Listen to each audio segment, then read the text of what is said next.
അപ്പോൾ അങ്ങനെ ഭക്തി നിർഭരമായ സംഗതികളൊക്കെ വായിച്ചു കൊടുക്കുമ്പോൾ സ്വാഭാവികമായിട്ടും ഒരു ഭക്തൻ ഉണ്ടായി വരേണ്ടതല്ലേ?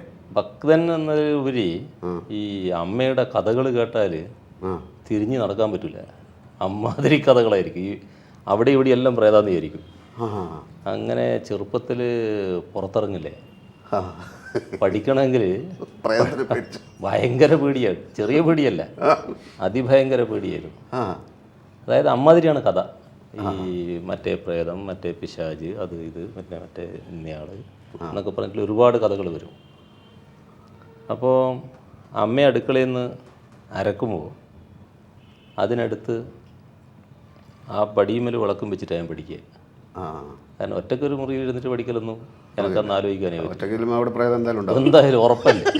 അപ്പോൾ ഇതായിരുന്നു സ്ഥിതി. ഭയങ്കര പേടിയായിരുന്നു. അത് പിന്നെ ഞാൻ കുറച്ച് കഴിഞ്ഞ് കുറച്ചൊരു ഈ ഹൈസ്കൂളിലെത്തിയതോടുകൂടി എനിക്ക് തന്നെ ഒരു ആലോചന വന്നു തുടങ്ങി, ഇതൊന്ന് മാറ്റണം. അങ്ങനെ പിന്നെ അത് ഞാൻ തന്നെ ഫൈറ്റ് ചെയ്ത് മാറ്റിയതാണ്. ഒരു സ്ഥലത്ത് തൂങ്ങി മരിച്ചിരിക്കുന്നത് കേട്ടു. അത് കാണാൻ പോയി. അന്ന് രാത്രി ഉറക്കേയില്ല. അപ്പോൾ കിടക്കുമ്പം തന്നെ ഈ രൂപയ്ക്ക് വരും. പിന്നെ അത് കഴിഞ്ഞ് ഞാൻ പിന്നെ ഇതിനെതിരായിട്ടൊരു ഫൈറ്റ് തുടങ്ങി. മരണം നടന്ന സ്ഥലത്ത് പോകും, ഡെഡ് ബോഡി കാണും, ഡെഡ് ബോഡി ഒന്ന് തൊടും. അല്ല, ഈ രാഷ്ട്രീയ പ്രവർത്തനം തുടങ്ങുന്നതിന് മുമ്പ് തന്നെയാണ് കേട്ടോ. അതിനുശേഷം പിന്നെയുള്ള കഥ പറയേണ്ടതില്ലല്ലോ.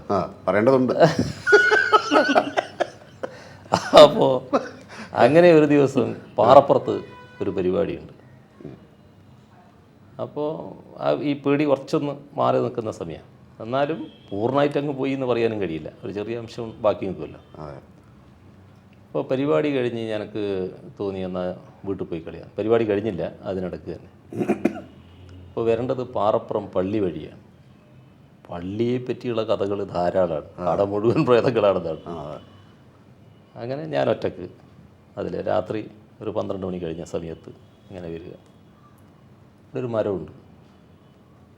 മരം പെട്ടെന്നൊരു കുലുങ്ങൽ. ഉറപ്പായല്ലോ പ്രേതം. പക്ഷേ അപ്പോഴേക്ക് ഞാൻ ഇതിനെതിരെ ഫൈറ്റ് തുടങ്ങിക്കഴിഞ്ഞിരിക്കുന്നു. അപ്പം എനിക്ക് അത് പിന്നെ ഞാൻ അവിടെ ആദ്യം ഒന്ന് ഞെട്ടി.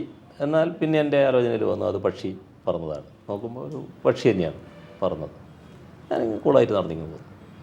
അങ്ങനെയുള്ള ഒരു ശ്രമത്തിലൂടെ അതിനെ ഒഴിവാക്കിയതാണ് ഈ ഭൂതപ്രേത പിശാചുക്കളിലുള്ള വിശ്വാസം. അപ്പോൾ ഞാൻ ചോദിച്ചത് എന്ന് വെച്ചാൽ ആ സമയത്ത് ഇങ്ങനെയുള്ള പുരാണ കഥകളും ദൈവത്തിന് പ്രകീർത്തിക്കുന്ന കഥകളും ഒക്കെ വായിക്കുന്ന സമയത്ത് ദൈവത്തെ പറ്റിയിട്ടുള്ള സങ്കല്പം എന്തായിരുന്നു? അന്ന് എനിക്ക് ഈ വായിച്ചു കൊടുക്കുക എന്നല്ലാതെ മറ്റു കൂടുതൽ സങ്കല്പങ്ങളുടെ പ്രശ്നം വരുന്നില്ല.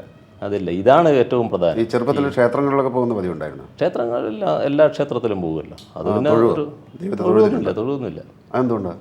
അല്ല, അങ്ങനെ ഒരു രീതിയില്ല. അത് ഈ ഒന്നാമത് ചെറുപ്പത്തിൽ തന്നെ നമുക്കതിൻ്റെ കാര്യം പിടികിട്ടിപ്പോയി. അതെങ്ങനെയാന്ന് പറഞ്ഞാൽ ഒരു പാറപ്പുറത്തൊരു തെയ്യമുള്ള സ്ഥലത്ത് ഞങ്ങൾ കുട്ടികൾ എല്ലാവരും പോയിരിക്കുക.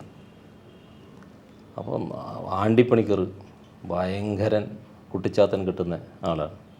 കുട്ടിച്ചാത്തൻ ഇങ്ങനെ നല്ല തിളക്കായിരിക്കും, കണ്ടാൽ തന്നെ ഒരു ഭക്തി വരും. ആ സൈസാണ് അദ്ദേഹത്തിൻ്റെ ഒരു മുഖമൊക്കെ. അപ്പം അങ്ങനെ അവിടെ ഞങ്ങളെല്ലാം കുട്ടികളല്ലേ, ഭയങ്കര കളിയായിരിക്കുമല്ലോ, കാവിൽ കളിയല്ലേ. അപ്പോൾ ഇയാളിങ്ങനെ ഇതായിട്ട് ഇങ്ങനെ വരുമ്പോൾ ഞങ്ങളെല്ലാവരും ഉണ്ട്. ഞങ്ങളെ കൂട്ടത്തിലൊരു ബാലൻ എന്ന് പറയുന്നത് ഒരു ഉണക്കാട്ടൻ്റെ മകൻ ബാലനുണ്ട്. ബാലനെ കണ്ടേരും ഇയാൾ നല്ല വെള്ളടിക്കുന്നയാളാണ്, ആണ്ടിപ്പണിക്കർ. ഇപ്പം മരിച്ചു പോയി. അയാൾക്ക് തോന്നി ഇത് അയാളെ മകൻ റാമറാണ്. ബാലന് ഒരു പിടി പൈസയും എടുത്തു കൊടുത്തു. ഈ കയ്യിൽ കിട്ടിയ പൈസയിലൊരു പൈസയും എടുത്തു കൊടുത്തു. അപ്പോൾ ബാലൻ പൈസ കിട്ടിയ പാട് ദൈവം പൈസ എന്നൊന്നും പറഞ്ഞിട്ട് ഓടിയല്ലോ. കുറേ കഴിഞ്ഞപ്പോൾ ഈ ആണ്ടിപ്പണിക്കർക്ക് തോന്നി ഇത് റാമർക്കല്ല കൊടുത്തത്. അത് നമ്മളിവിടെ തന്നെയുണ്ട്. അപ്പോൾ ബാലന്മാരേ എന്ന് ചോദിച്ചു. അപ്പോൾ എല്ലാവരും എന്താണെന്നെല്ലാം ചോദിക്കുമല്ലോ. ഏത് കുട്ടിക്കായിരുന്നു നേരത്തെ പൈസ കൊടുത്തത്? അത് ഉണക്കാട്ടൻ്റെ മോൻ ബാലനല്ലേ, വിളിച്ചുകൊണ്ടാന്ന് പറയും. അപ്പോൾ ഓടിപ്പോയി ബാലനെ വിളിച്ചുകൊണ്ട് വന്നു. അപ്പോഴേക്ക് ബാലൻ 2 കഷ്ണം പുട്ടും ഒരു കപ്പിയോ ചായയോ എന്തോ കുടിച്ചിരിക്കുന്നു. ബാക്കി പൈസ കയ്യിലുണ്ട്. പൈസ കൊണ്ടാന്ന് ബാക്കി പൈസ അത് കൊടുത്തു. അപ്പോൾ അതൊക്കെ ഇതാണെന്ന് അന്നേ നമുക്ക് പിടികിട്ടിയതാണ്.